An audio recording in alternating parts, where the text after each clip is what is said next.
We're living in a real American Horror Story, so why not distract yourself with a fake one, guys? And even more than that, distract yourself with a show talking about that show. That's exactly what we're going to do, as well as breaking down what's coming up in the finale of American Horror Story Roanoke, right here, right now, on American Horror Story Dissected.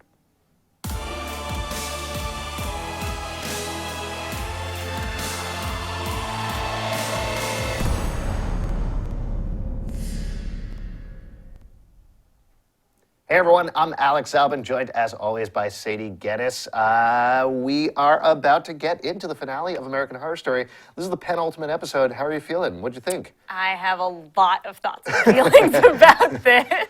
All right, well, I'm excited to hear all of them, but first let's put up our spoiler alert over here so you guys know if you didn't watch Chapter 9 of American Horror Story Roanoke, please turn away now or, come back later. We would love to have you whenever. But first, let's get into it. Let's talk about it. There's a lot of stuff going on. We were waiting for Evan Peters for a very long time. He finally came. It was a little ridiculous. This episode, we got the second most anticipated cast member. I think that's fair to say. Yeah, and it was a huge disappointment. Like, I love Thaisa. She was such a great part of Murder House and Coven. And this was not the best use of her talents, I think. Yeah, so if you didn't watch the episode, you can see it happening in the background right here. But there is a whole Blair Witch fans of the first season. It was like, she played a caricature of a millennial who was just like... Quick spoiler warning, she gets set on fire.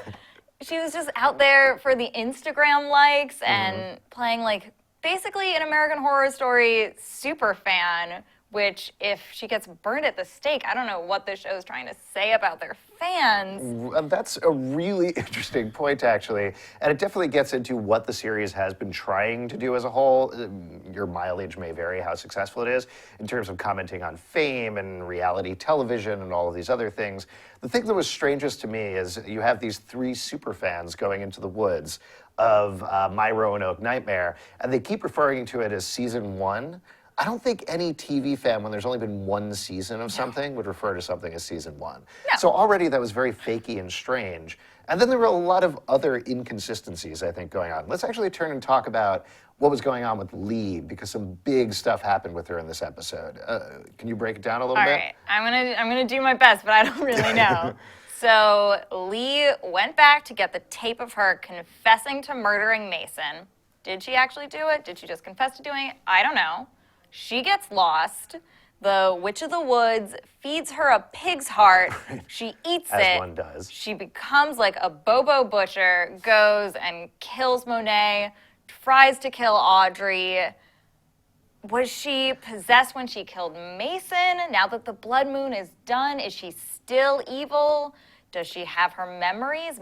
Matt didn't when he was possessed. I have no idea. Yeah, I mean, there's a lot of questions. Like you're saying, particularly at the end there, she kills all these people under the Woods Witch's spell, if you want to call it that.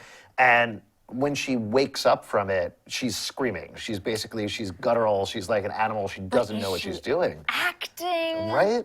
I don't know. And that is why I'm very excited to see the finale, because I don't think we're going to get all of the answers for this season, but I definitely think we're going to find out exactly what was going on with Lee, and that is the most important thing in this show. Yeah, it's definitely where they've put all of their focus for the entire season is Lee's emotional arc. We were wondering going into this, they had teased in the second half of the season that only one of the characters was going to survive. We know now that Lee is the final girl, which means we almost have to go back and take a look at her arc and see if it makes sense and see if it is worth this whole 10-episode thing. I think to make this all sort of worth it and to maybe make this mystery a little deeper, I think we're going to find out what happened to her first daughter, Emily, who disappeared. That's one of the reasons I initially was wondering if she was going to be the final girl, because she had this hanging thread that I think they wouldn't have mentioned unless like that was going to mean something. Well, let's talk about the final episode a little bit. There was a teaser that went up after the episode, and we're going to get a glimpse of our second Sarah Paulson in the show. That's pretty exciting.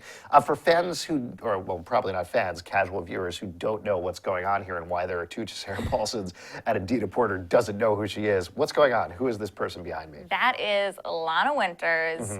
I think the greatest American Horror Story character of all time. She was the heroine of Asylum. She was a journalist, went undercover in a mental institution, had a serial killer murder son sort of thing.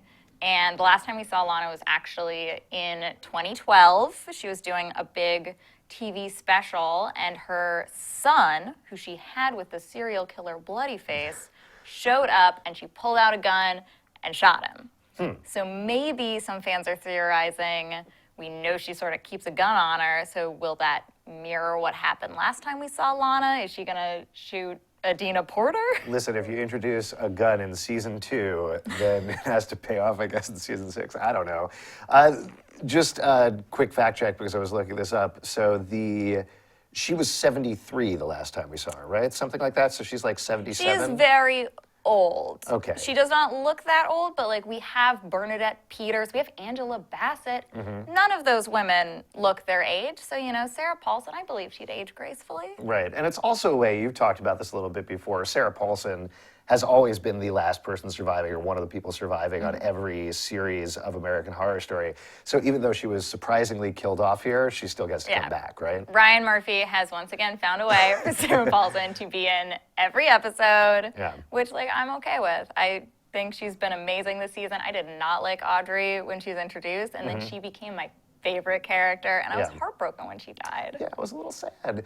Well, let's very briefly, before we wrap up, talk about what we expect from the last episode, from the final episode of the season. So the first half was a docuseries.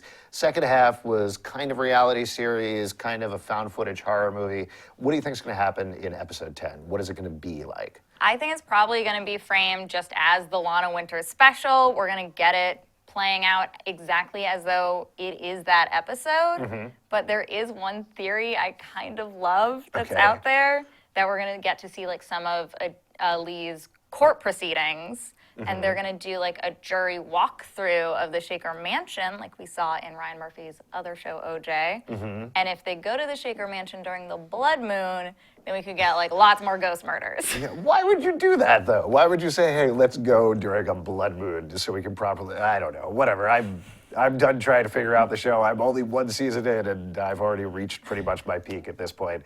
You looking forward to the last episode, nervously anticipating it? I'm looking forward to it. I would kind of love it if it was just Adina Porter and Sarah Paulson for an hour, just going head to head and revealing all of the big answers for this season. I think that would be really fun and really different for the show. All right. You guys, let us know what your predictions are for the final episode, what you thought about Chapter 9. Also, of course, head to tvguide.com for all the awesome covers that Sadie does on the show throughout the week. And you guys out there, what do we want to leave them with? Stay spooky.